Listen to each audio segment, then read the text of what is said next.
We can't receive something that we don't in some way accept or allow in. And I'm going to repeat that. We can't receive what we don't accept or allow in some way. And this is true for both tangible and intangible things. Imagine I'm trying to give you a gift or a pencil. You have to accept that pencil. You have to accept the gift. Otherwise, what happens to the gift? Well, it stays with the person who brought it. Or if they lay it down, it stays on wherever it was that it was laid down. The only way that we receive it is if we accept it. If I pick it up and take it with me. If I choose to allow it into my space and into my world. And that's an example of the more tangible things that we may allow in. And that concept can be applied also to intangible things. And what I mean when I say intangible things are things like love and compassion and care from others, and also belittling or diminishing or devaluing type statements.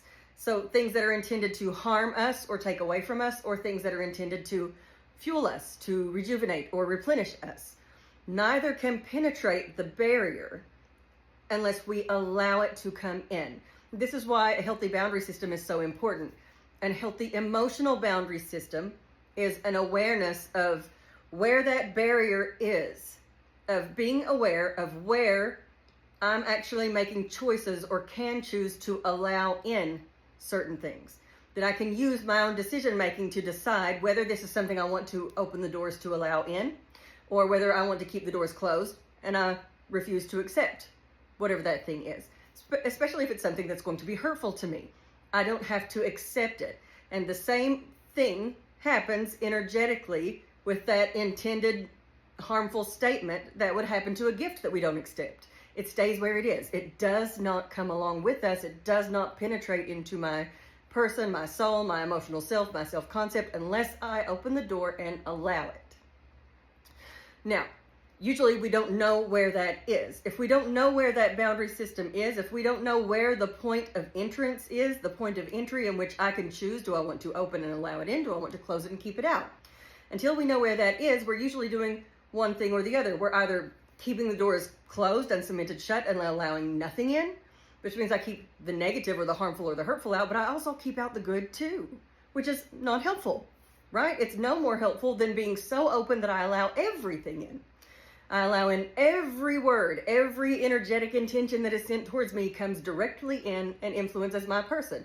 If this person says something good or positive, then I feel good. If this person says something that feels diminishing or critical or harmful, it feels bad. So you see, without that awareness of a healthy boundary system, the development of that healthy emotional energetic boundary system, then I'm going to be imbalanced most of the time, because I'm either allowing in everything indiscriminately or I'm keeping out everything indiscriminately. And neither of those are helpful.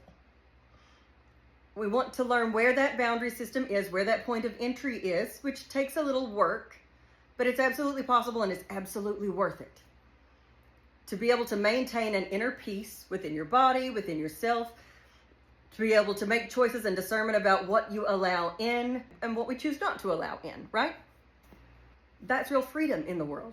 We don't have to worry about what someone might say or might think, because we know, because I know I have the ability and discernment to be able to choose whether that is something that penetrates and comes into my inner vulnerable self or not.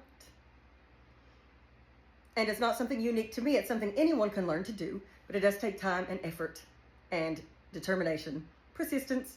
It's not easy, but it's also not easy to be imbalanced all the time either, right? So again, I leave you with, we cannot receive what we do not in some way accept or allow in. Do you know where that point of entry is for you?